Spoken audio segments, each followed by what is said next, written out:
Okay, if you've seen many of my videos, you know I don't tend to focus on negatives. Well, not as much as I focus on positives, at least. But sometimes I come across a game that I don't like for reasons that I think are worth exploring.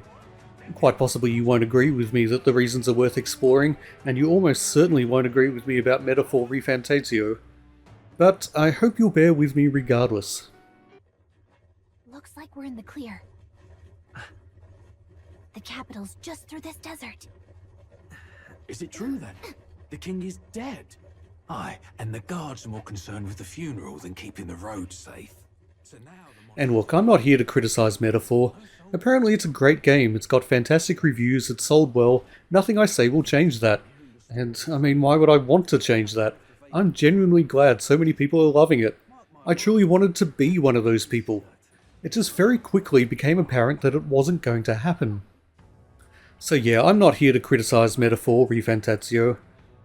Actually, what the hell am I saying? Yes, I am. This whole video is about the things I didn't like and what little I played of the game. And surely talking about what I didn't like counts as criticism. But the thing is, I really don't want people to think that just because I didn't like it, I also don't think anyone should like it. If you're enjoying it, awesome, I genuinely envy you. And you're in the majority, I am not. I guess I just have a pathological need to be liked, and I just want to assure everyone that just because I'm criticising a game, that does not mean I'm criticising anyone who likes it. But I have to say, Metaphor made such a negative first impression on me that I felt compelled to ask Steam politely for my money back, even though I'd gone slightly over the 2-hour limit they normally place on no questions asked refunds. And at this point you're quite possibly thinking to yourself, but wait, didn't the game have a very well received demo that encompassed more than 2 hours worth of gameplay? Why didn't you just play that first to see if you liked it? And the obvious simple answer is, I'm an idiot. I really should have done that, although thanks to Steam's generous refunding, the end result has been the same. But the thing is, I did play the first 20 minutes of the demo a little while before release, and I thought to myself, yeah, this game looks awesome, no need to play the rest of the demo, I'll just buy the game when it launches, I'm sure to enjoy it. Like I say, I really truly wanted to love it. I wanted to find a JRPG that made me love the genre, in its modern day form at least, beyond Final Fantasy. And given how awesome Metaphor looks, given how promising the world and setting seem to be, I thought it was sure to be the one.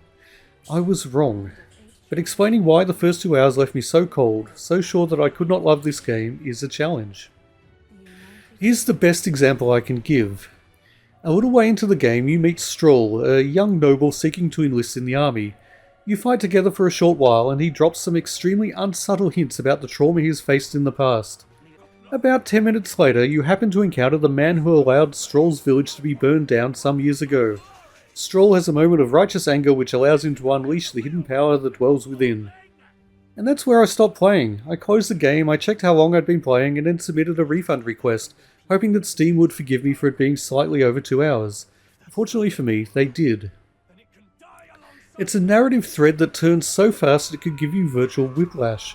For me, it's also rapid and so shallow that it becomes essentially meaningless. And that's a real shame, because as with the rest of the game, the presentation of the scene in which Stroll awakens to his new power is really rather awesome. He actually tears his own heart from his body and uses it as a microphone to deliver an impassioned speech to his people. It's over the top and wacky in exactly the way that works for a game like this. It would be really cool, if it had even the slightest weight of substance behind it. And the entire opening of the game is like that. It's an avalanche of plot points and world building and exposition and history and backstory, but it's an avalanche with no impact. It's more like a curtain of mist than a torrent of snow and rock. You learn so much about the world in the first 2 hours, but if you're me at least, you feel nothing. So much information is communicated in the opening section. You learn about the assassination of the king, who did it, how the king's inner circle reacted, how the people feel about it, the threat of war, etc, etc. You're told about the social makeup of the kingdom, the tribal conflicts, the blatant racism.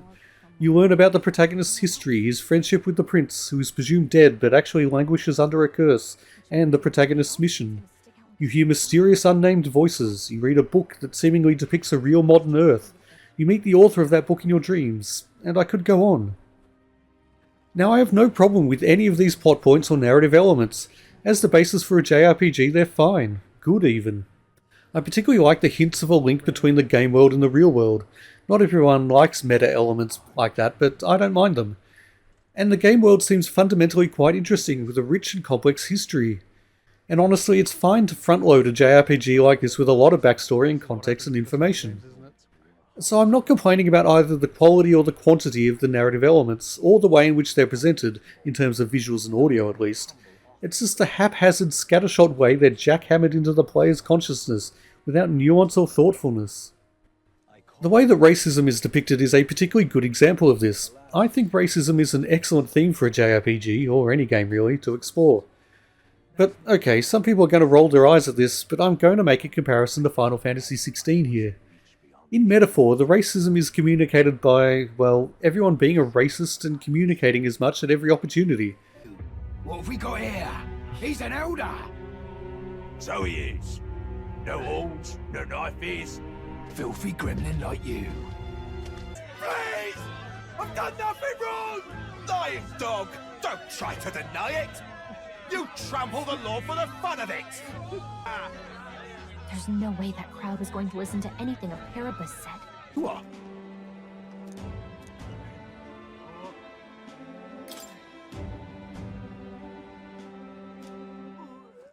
It's not interesting, it doesn't raise any feelings or thoughts beyond, okay, I guess everyone's a racist. Final Fantasy XVI, on the other hand, gives us this scene. Forgive me, Lord Marquess, pray do not concern yourself with this bungling cur. Bow to him, you fool. Don't I say to speak?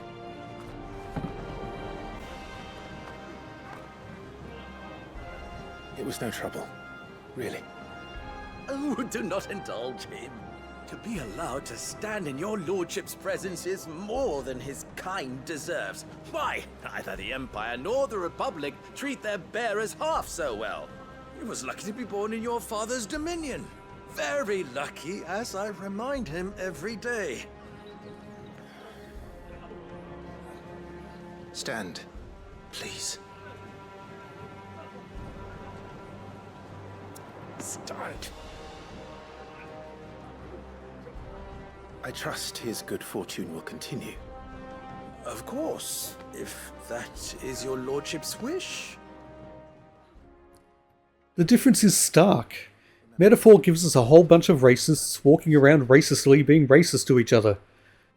Final Fantasy, on the other hand, shows us the bitter contempt of one man for another and contrasts it with the compassion of the protagonist. Now, it is ultimately futile to compare Metaphor to Final Fantasy, or at least unnecessary. They are two very different games that set out to achieve very different things. But I do think a comparison like this is a good way to demonstrate why I personally greatly prefer one over the other. And the thing is, it would be perfectly valid to have completely the opposite opinion to me for exactly the same reasons. If you prefer Metaphor because it doesn't get bogged down in stuff like subtext or feel the need to go a bit more in depth with its world building or character development, then fine. And honestly, that scene from Final Fantasy is not exactly subtle either. But it is a small, credible moment that communicates a lot about the world and the main character without actually having to do much. While I'm going to avoid the temptation to waffle on too much more, I'm already at risk of repeating myself. Ultimately, my reasons for disliking Metaphor are pretty simple, and have more to do with my preferences than the game itself. I just hope I've been clear enough in my personal perspective that, even if your perspective is completely different, you can see where I'm coming from at least. And I really don't want you to think I hate Metaphor. I'd say there's an excellent chance I will, at some point in the future, buy the Game of the Year edition or something similar once it goes on sale for a big discount. And I might even play it all the way through. The thing is, there's a lot in the story that I would like to see more of, and I'm sure that over the course of its vast runtime, the game develops into something quite interesting, and probably I'd find it enjoyable to play through. But I'm happy to wait a few years and spend a bit less money to find out. Anyway, do please let me know what you think in the comments, preferably in a respectful way. I'm sure most people will disagree with me, and that is absolutely fine. But I can't be the only one who thinks the way I do, right? Either way, until next time, get off my lawn. Still up? Only one left. this! Finish them off. Let's catch up, Red. Looks like we're safe for now.